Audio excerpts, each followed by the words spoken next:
Welcome in, DNVR Bets Daily. And guess what, folks? It's been a while.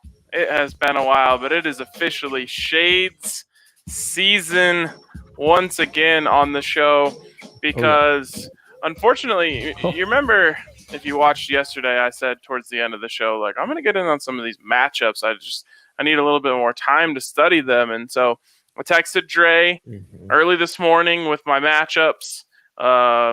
Sorry we weren't able to get that out to you, the loyal listeners. But my matchups, which were very tied closely to my top 20 finish picks, went 3-1. Yeah. Best betting outcomes I've had in a while here. So super stoked about that. 3-1. Tony Finau over Webb Simpson. Brooks Koepka over John Rahm, which was decided on the 18th hole. Talk a little bit about that. And then Justin Thomas over Jordan Spieth, which early on looked like it was going to be a runaway. And then Spieth charged late, which might impact the way I bet on Spieth tomorrow. The one I lost was Ricky Fowler over Jordan Spieth. Ricky kind of blew up there late, unfortunately. Just kind of lost his tempo, I think.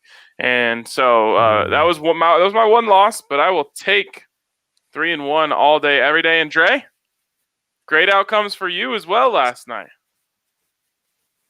Baseball was very, very good to me yesterday with a 2-1 night in the KBO. The over on Eagles Giants did not hit, but Dinos over 6.5, Tigers over 6.5 did for me. And then the draft turned out to be very, very profitable, which was quite nice. I believe, 5-3 on those props. The big shocker was Zach Veen not going in the first 5.5. I lost that one, but Max Meyer going in the top 5.5 was a beaut.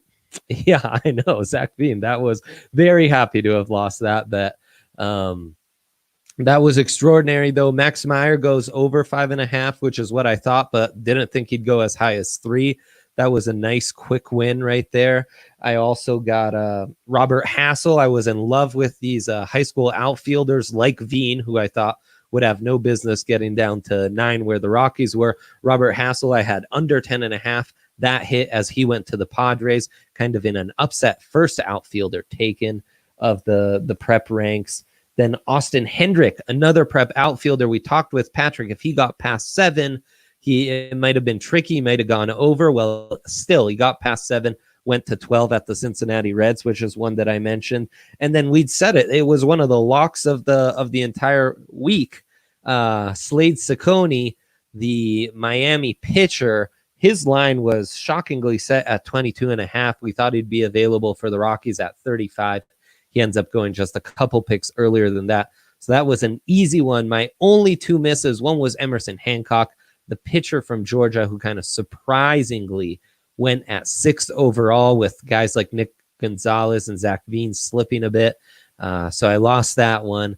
And then the big one was Heston Kjerstad, the big Dane, who I really thought the earliest he could go was 7. And I felt pretty confident that he'd slip past 7.5. Instead, no, he goes 2nd overall, amazingly. And so there were my couple of losses with Zach Veen included, but no, really nice. It's been crazy. We've spent so much time betting on UFC and KBO and really betting out of our element that even though the MLB draft isn't necessarily my expertise, it was really nice being back in a setting where I felt I had a bit of an edge, and it turned out that way and worked out quite nicely with a 5-3 week, or 5-3 on those prop bets there that Patrick and Drew approved for us, and the KBO on top of that. Insanely, I'm kicking myself because the NASCAR, my Harvick pick didn't work out. That's fine. It was a plus 1,000 favorite. We knew that'd be a long shot. On air, I was undecided between him and Blaney, and I totally forgot what my strategy was going in. It was to place a bet on Harvick to win and then Blaney to get in the top 3. That would have hit, and that was like a plus 250 bet. So I totally blanked, as I was making my pick live, that was the strategy I had it in a text conversation instead of in my notes. So I blew that, but we're not counting that on the record. We're almost at 80 wins already, so all is well. All right. Great stuff. I mean, the draft props were extremely profitable. You guys did a great job on that.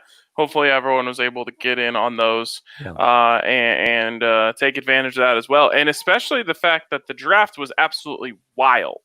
And the fact that we still went 5-3, you know, like no one had Kerstad going number 2. No one. No.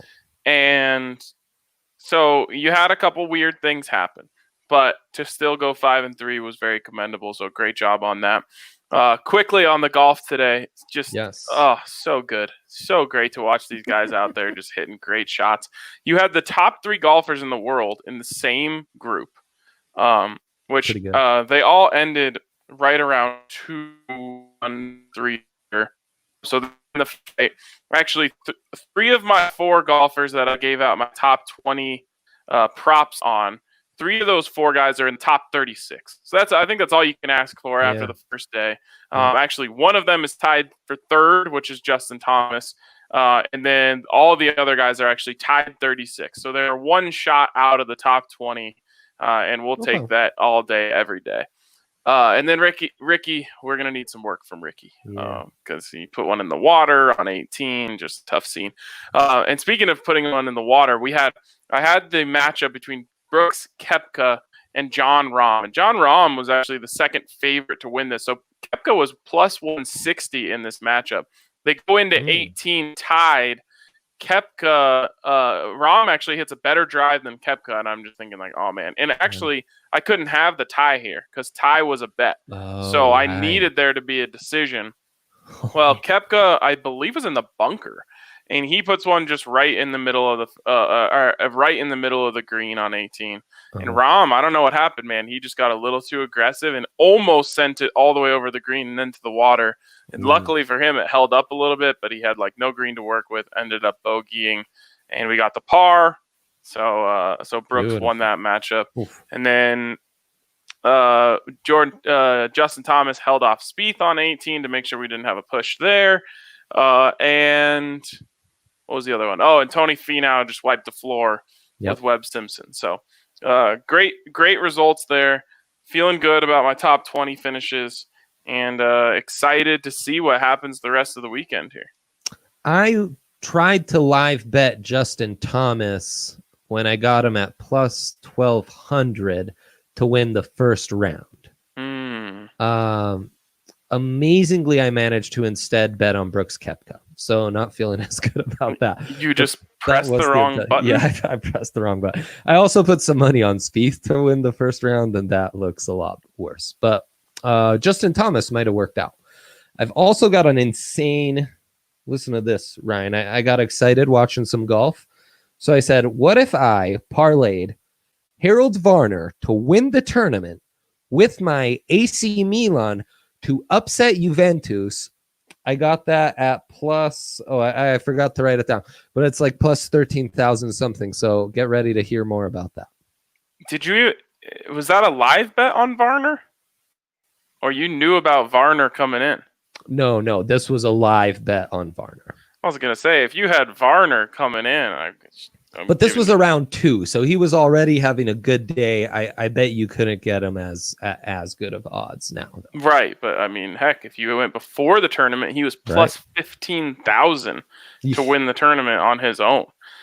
So that's interesting. I'm waiting, and hopefully by the end of the show here, when we're giving out our final picks, I'll be able to get more here. I'm waiting for them to come in with the matchup schedule for tomorrow, since they're just starting to wrap up today's tee times. I'm not sure how many golfers are even left on the course. They should be pretty close here to wrapping up, but I'm waiting on that to wrap up so they come out with the lines for tomorrow. I'm seeing a couple golfers on the 17th hole, 16th, so they should be finishing kind of soon. I don't know if we'll get it. If not, maybe I'll tweet them out once those lines become available. This is the first time we've had a timing issue with the show before the lines come out. All right. Anything else? Anything else we need to talk about here on this recap side of things, your KBO picks, I guess. Yeah, KBO. I mean, the pitching matchups worked out for us. Somehow the Eagles Giants just couldn't go over 11. But Dinos and Tigers took care of business. The Dinos were looking in trouble 4 scoreless innings in, and then went off for 7 runs the next 2 innings. So it looked really bad by inning 4, and by inning 6, it was all taken care of. And the Tigers took care of business as well with going over 6.5. So pretty easy breezy there with the KBO. You wanted to tell us a little bit about some info that you got from DraftKings today about NBA. By the way, did your pick that you gave me that you were really confident in, was that a hit? No, that was the one loss. That was the one loss? Well, good thing I didn't take it. Yeah, really. You said you weren't convinced. I mean, I played the numbers. I cast a wide net, Ryan. That's my fishing tactic. Yeah, because since we've had the new NBA and NHL seasons announced, or the new playoff formats announced, we've now had betting lines from DraftKings, as you guys know, because that's what we've been talking about the last couple of weeks. And DraftKings has given us some data on how people are betting on this stuff, and it's particularly encouraging for the 2 Colorado teams that play out in the can. Of course, for the NBA, the Lakers are getting 26% of the handle, which is 26% of the money on the NBA future championship winner is being put on the Lakers, which is, I mean, by far and away more than anyone else. The next best, get this, is the Portland Trailblazers at 15,000. They're only getting 3% of the bets, but 13% of the money being placed. So someone has put a stupid amount of money on the Portland Trailblazers, like an absurd amount of money. Maybe they've fallen in love with like the idea of like March Madness, like guards can carry veteran guards, right? The veteran guard format. Maybe they think Nurkic is going to be back and completely change the team. Yeah, he might change the team. Tell you that. Yeah, I guess so. Yeah, that seems like really risky business. After that, though, we have the 76ers with 12%, and that's at plus 2,800, with the Nuggets right behind them at 11% of money being placed on NBA futures on the Nuggets, and that's 11% of the bets. 11% of the bets is the second most bets being placed is on your Denver Nuggets. So that really tells you lots of people are seeing value in that 2,500. I mean, I assume most of that money must come in today when everyone got a glimpse at skinny Jokic. Oh, Ryan, skinny Jokic. I feel so bad about it. I feel so torn about so much of what's going on with skinny Jokic. But if it means he's playing well, I'm happy. Here's the thing, Dre. It doesn't matter. Like, if he goes in game 1 of the 8-game setup and he doesn't like the way his body reacts, he can literally gain 20 pounds between then and the next time they play. I promise you. Like, he'll just go, I don't know what do they eat in Florida? Is there like a famous chain down there? I mean, they're going to be stuck in Disney World. So you'll hit up the buffet once at night. He'll hit it once at breakfast. And yeah, you're probably there. You're right. That's probably the 15 pounds he needs to hold his weight in the post. He can go like there's like something called like eating around the world or something at Epcot. And he'll just go crush like a bunch of Indian food, Asian food, some barbecue. Like he'll just get everything. And I promise you, he'll gain 20 pounds in less than a week if he wants to. Yeah, I guess that's fine. I guess that's true. That's true. He'll be fine weight wise, and he looks happy and healthy. So that's good. Pretty sweet shot of him and Djokovic there at that wherever they were watching basketball. Pretty awesome. Yes, those two guys are legends. So really, isn't it interesting though? Lakers, Sixers, Nuggets, not Celtics, not Clippers, not the Milwaukee Bucks or the Toronto Raptors. That's where the bettors are seeing the best value right now, is in those 3 teams. And obviously, I mean, the Lakers are getting carried by the fan base. We've got some wacky stuff going on with the Blazers, but I think the Sixers and Nuggets at 28 and plus 28 and plus 2,500 do present some of the better value there. Here's where I think people are at. They're saying, okay, there's no value on taking some of these secondary teams, right? Like, the Clippers or one of those teams. There's no value there because you're not getting a lot of return.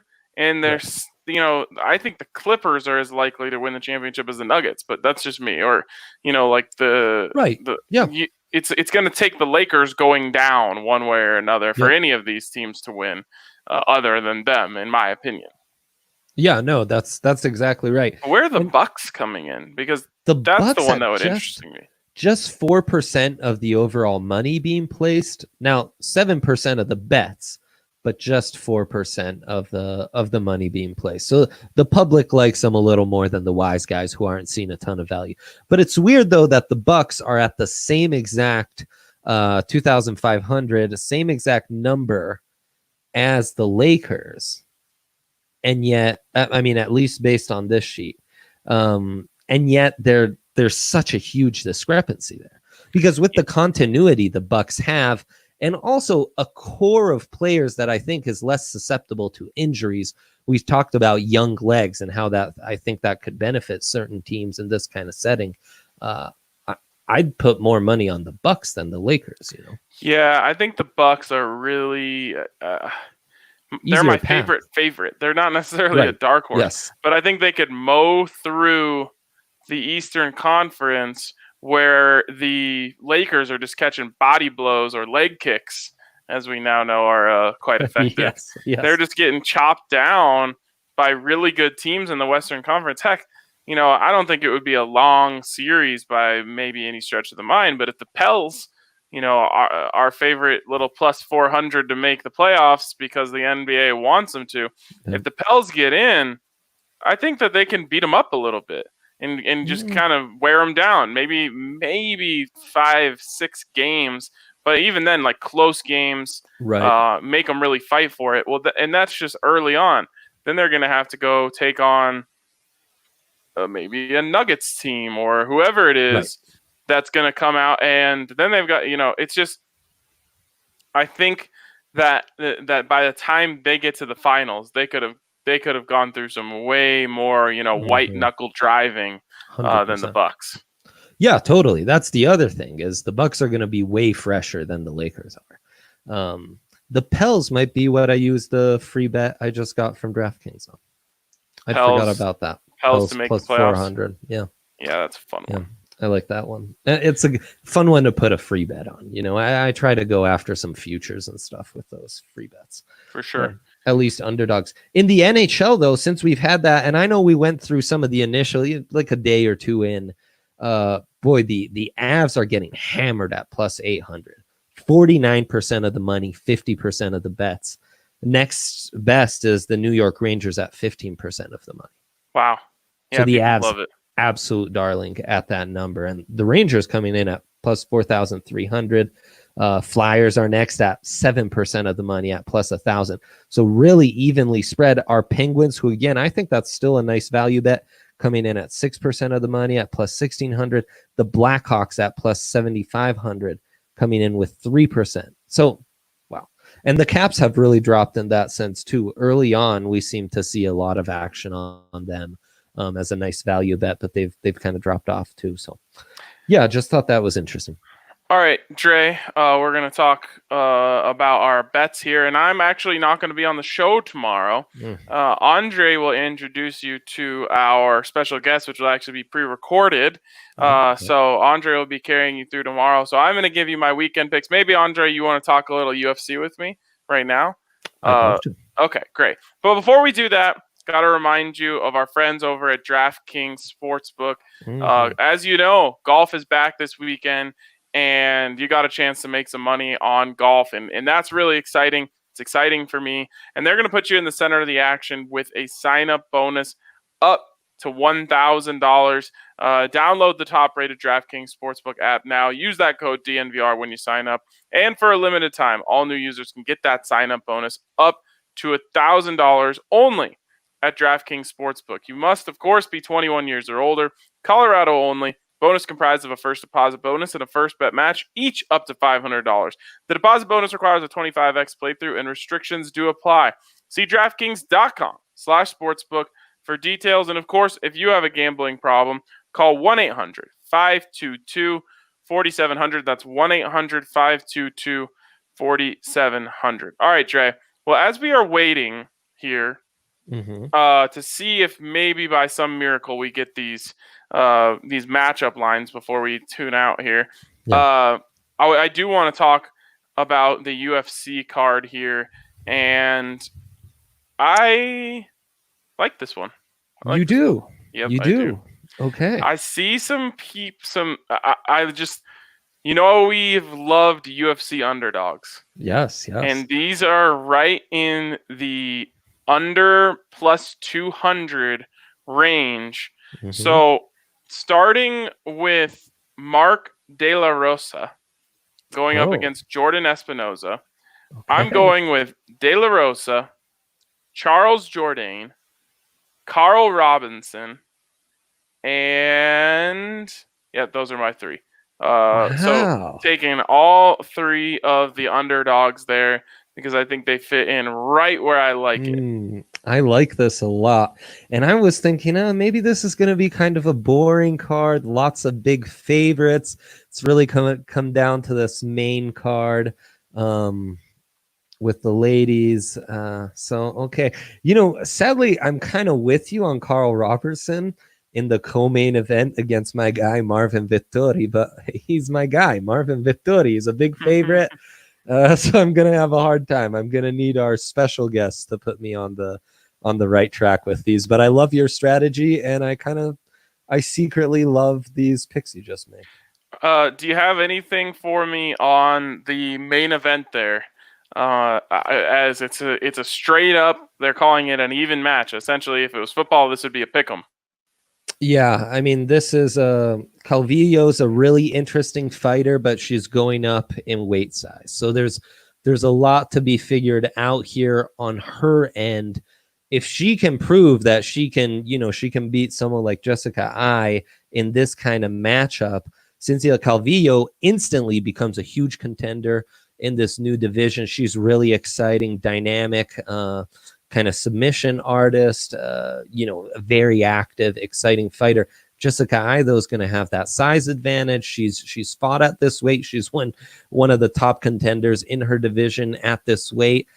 So it's a tough one.